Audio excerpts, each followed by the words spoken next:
going on, you guys? It's your boy, the American F1 fan, Eric Regal here, and we are back with a reaction video. I found this video on YouTube today, and I haven't had a chance to watch it yet, but I wanted to do a reaction video with you guys on Formula One's darkest moment, the 5 crashes that changed everything. Now, I have a pretty good feeling I know at least what one of these are, but I would love to know what the other 4 may possibly be. So now thank you to, I will tell you what the channel is in just a moment. Here, we'll do this. So Formula One's Darkest Moments, F1 Racing Now. Thank you so much for putting this video together. So we're going to react to this video.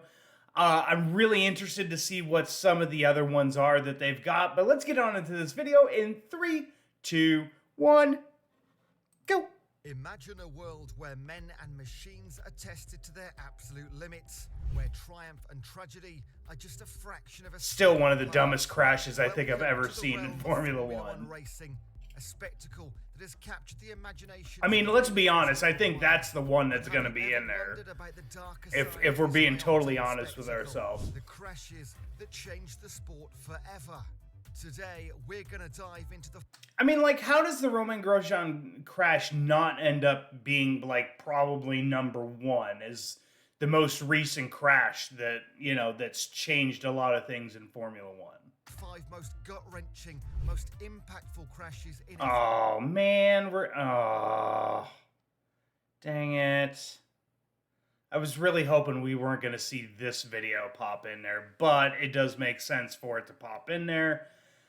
So I'll go ahead and put this warning out now before we get too much further into the video. Viewer discretion is advised. I've kind of changed the filtering to this video, so hopefully that'll help a little bit of this. But also, if I need to, I will blur any parts out that get extremely graphic. But like I said, viewer discretion is advised. You guys are now warned. Let's get it back into the video. F1 history, tragedies that reshaped the sport we know today. But before we dive in, there's one crash that's widely considered to be the most shocking in F1 history. We'll reveal that at the end of this video, so make sure you stay tuned until the very end. Before we get into it, see how quickly... They're showing some of the weirder crashes that made no difference to Formula One at all. Now, let's get started. Formula One is the mesmerizing world of speed, skill, and adrenaline. It's a sport that captivates millions of fans around My the globe. goodness. Oh, that was the Christian Fittipaldi one. Teams strive for victory, and fans ignite with passion. But within this thrilling spectacle lies a dark side. God, that crash is still just... That crash gets me every time, even seeing it now. This is not for the weaker heart, so some viewer discretion is advised. Hey, look at that. He gives a viewer discretion too. Yep, this is... I was not thinking of this one, like, just thinking split second. In 1994, on the 7th lap of the race, Senna's Williams Renault car... I mean, you got to think about it. That is probably, you know, one of the worst weekends in Formula One history, having basically 2 drivers pass away that weekend. You know, in different crashes, one in qualifying with Ratzenberger, and then you had Senna the next day. And Senna didn't even want to race. I've done another video where we talked about Senna, and one of the commenters made a very good point that Senna didn't even want to race that day. But Sir Watkins, I believe it was the medical car driver at the time, you know, basically kind of told him, you know, this is what he would have wanted. You know, he would have wanted y'all back on the track. Or it may have been the other way around. Anyways, but yeah, that's probably got to be one of the worst weekends in Formula One history. Left the track at the Tamburello corner, one of the fastest sections of the circuit. The car veered off the racing line and collided with the concrete retaining wall at high speed, estimated at 135 miles per hour. Oh my God, 135 miles an hour, Jesus. And it was head on too. I know there's a documentary out there somewhere, if I remember correctly, of that whole Senna and the accident and like all the like data and like what could have possibly happened. I may react to that video at some point because I think that's a very interesting video to potentially do a longer reaction video to. But yeah, that 135 miles an hour. The car's front right wheel penetrated the cockpit, striking Senna on the right side of his helmet. Senna's car came to a stop on the track, and medical teams rushed to the scene. He was immediately now I can see why some of the safety changes were made. The crash resulted in a fatal head injury, leading to his tragic death at the age of just 34. 34. Shockwaves throughout the motorsport.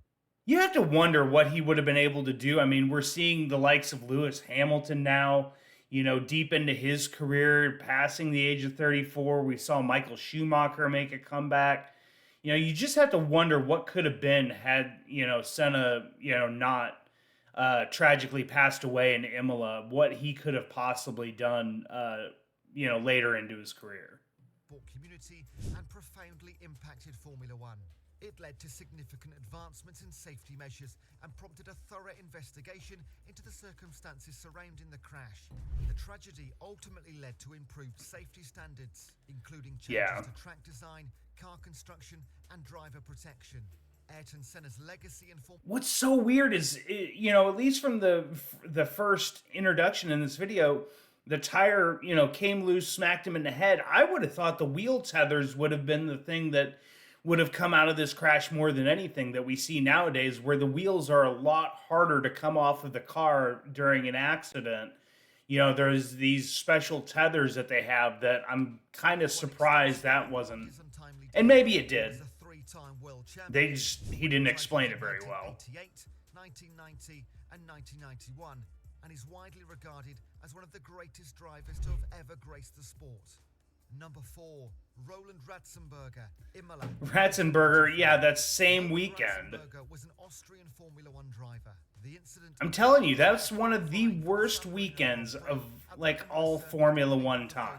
1994, the same race weekend that saw the tragic death of Ayrton Senna. Ratzenberger was driving.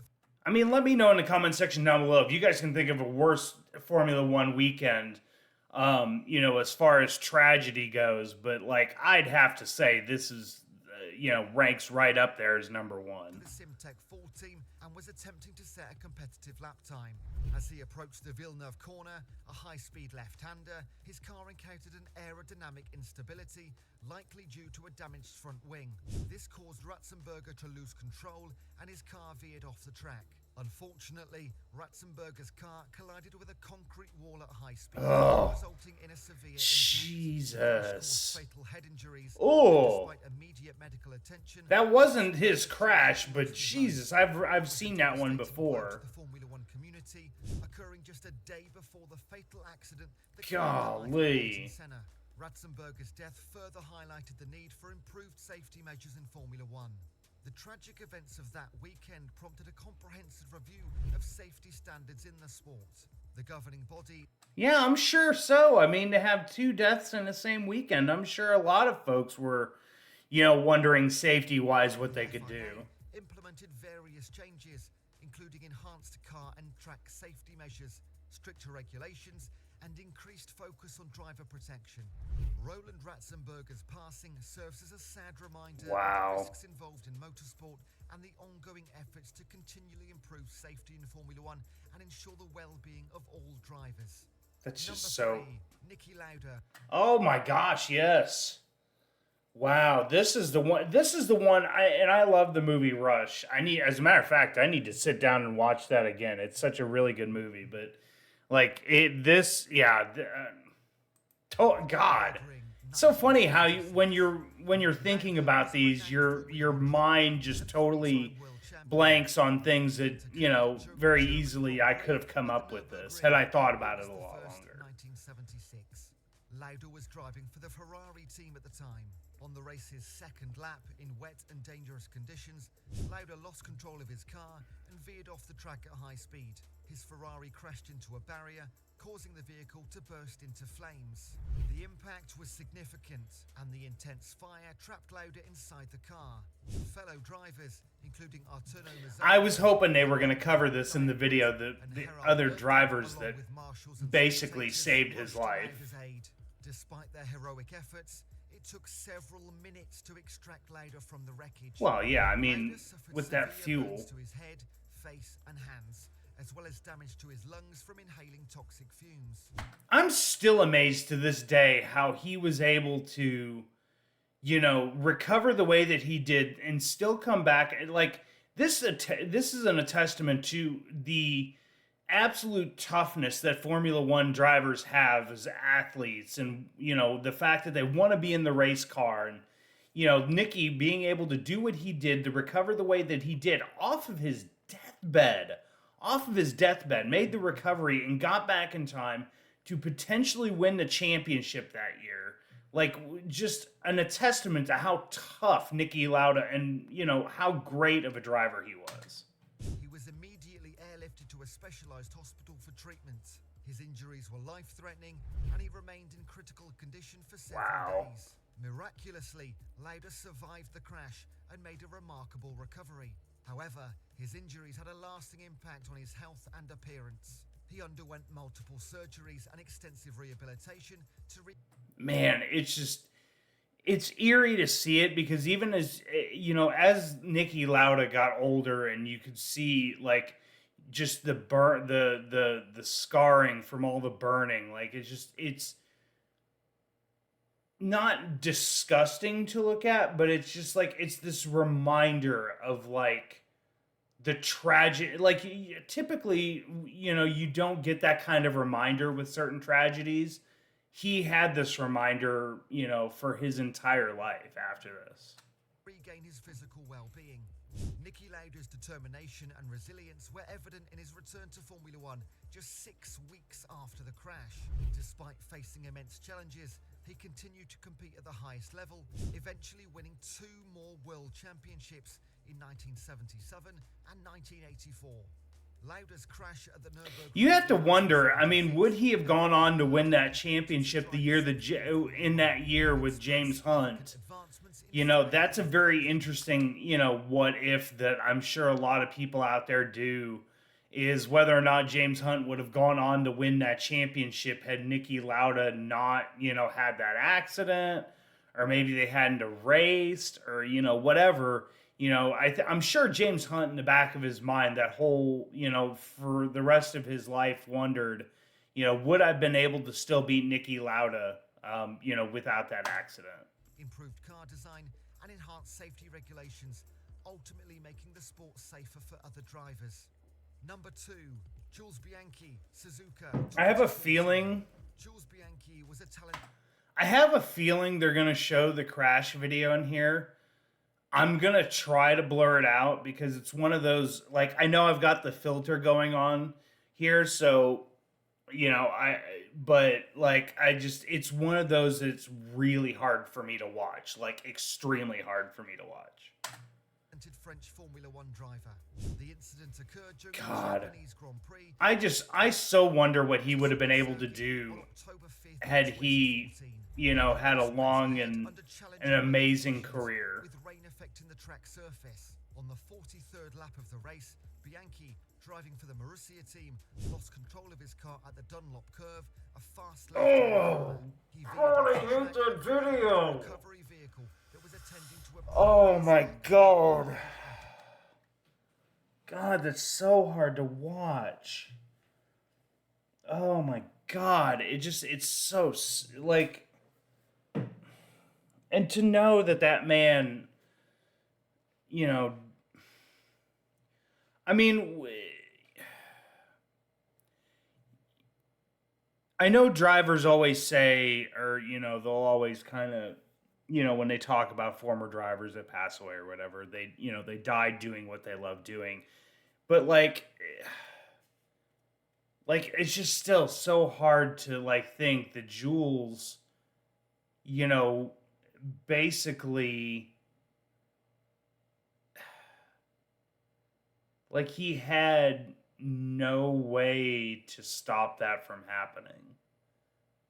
And I know that there's, information out there that says, that was kind of on him, but, how I can't believe any information out there that would have ever said that was his fault. I think there was a lot of things in line that that were at fault that day in Suzuka. Anyways, let's. The impact was severe, and Bianchi's car went partially underneath the recovery vehicle. The crash caused a significant deceleration force, resulting in a traumatic brain injury for Bianchi. He was immediately attended to by the medical team and was quickly transported to a nearby hospital. Jules Bianchi. God, it makes me so. He underwent emergency surgery.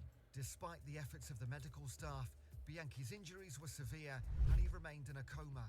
Tragically, Bianchi passed away on July the 17th, 2015, 9 months after the crash, due to the extent of his injuries.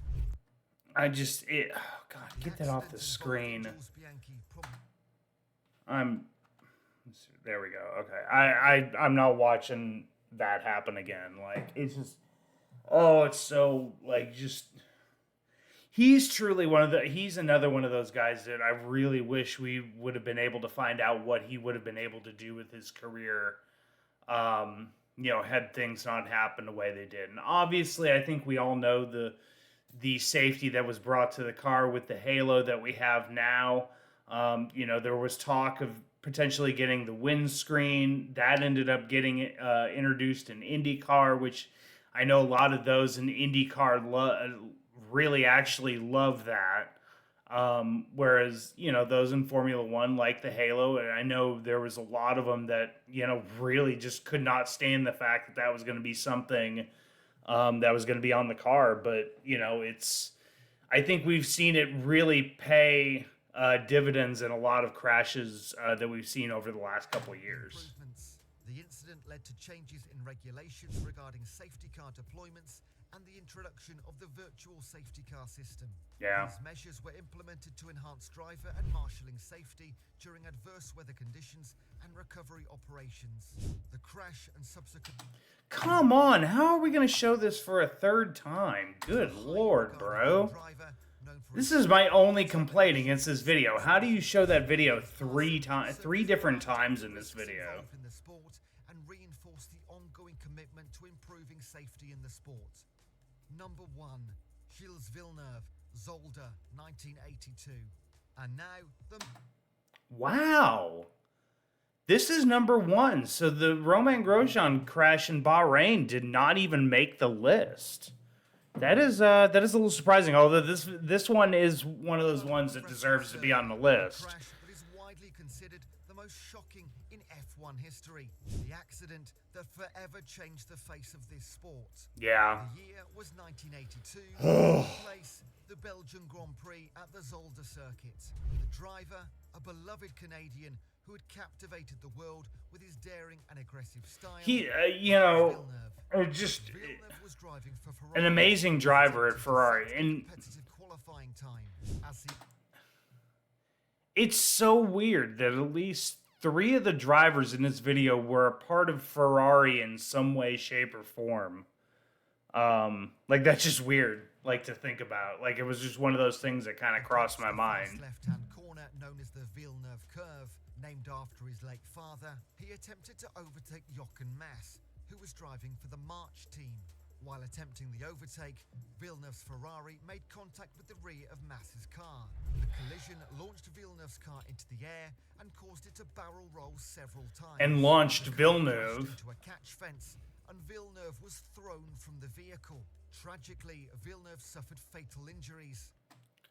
Oh my gosh, I don't... the amount of, it's weird to think that the amount of safety that's now in Formula One cars oh my God. He was attended to by the medical teams and was rushed to hospital, but despite their best efforts, That's creepy, to see is that they're having to perform CPR. Villeneuve's death was a devastating oh my gosh. community. He was a charismatic and highly talented driver, known for his aggressive and daring racing style. Villeneuve had captured the hearts of fans worldwide like that's with his just passion and commitment to the sport. Following Villeneuve's tragic accident, really, why do we gotta slow that down? changes were made to improve the safety in Formula One. This included the introduction of stricter regulations regarding car design and safety measures, as well as improvements in track safety and crash barriers. The incident... Yeah, I mean, you saw that. They literally had almost chain link fence serving as, like, barriers. Like, good lord. Like, you're amazed that more spectators didn't, you know, die back then. catalyze further advancements in driver protection and the overall safety of the sport. Gilles Villeneuve's memory lives on as a revered figure in Formula One, and his impact on the sport is still felt today. His tragic crash remains as a reminder of the risks associated with motorsport. Well, and I mean, all 5 of these, or all these crashes that we saw. We visited the dark side of Formula One and paid our respects to those who risked it. Unfortunately, you know, that's, you know, every racer that you ever talk to as far as Formula One drivers or any auto racing drivers that you ever speak to, they will clearly tell you that, you know, this is one of those, you know, they know the dangers of racing, and, you know, they've, you know, kind of not coped with it, but they have come to grips with it in their mind that, you know, that every race could be their last, or, you know, every time they get in their car, in their cars, it could be their last. And they've really, you know, kind of come to grips with that. And, you know, I give all the credit in the world to every auto racing driver out there in any way, shape, or form. Like, I don't have that, you know, the mentality that I think a lot of those drivers do, to where I could legitimately, you know, get into a race car and put my life on the line and, you know, kind of put my family through what they would have to go through with me in a race car. But guys, let me know in the comment section down below what you guys saw of this video. I know it's a little bit more of a morbid look at Formula One, but let me know what you guys saw of the video. I think all those crashes, and I think there's some honorable mentions. Maybe he could have done an honorable mention in here or two, but I truly agree with every one of the drivers that came up in this video. Also, guys, slap a like on this video for more daily and weekly Formula One content. We are a week and a half away from the Singapore Grand Prix on the new layout for 2023. So we'll probably do a video covering the new layout from the Formula One video game, because I know they've got the new layout there. But slap a like on the video to also get this video out to more and more Formula One fans, because I know they love reaction videos to Formula One videos. So slap a like on this video. And guys, if you're new to my channel, please hit that subscribe button. We are on a mission to get to 500 subscribers this year. It would mean the world. It would actually help my channel out a lot if we were to get able to get to 500 subscribers. So guys, please hit that subscribe button. Guys, thank you so much for watching this video. And guys, for the American F1 fan, I'm Eric Ringel, signing off.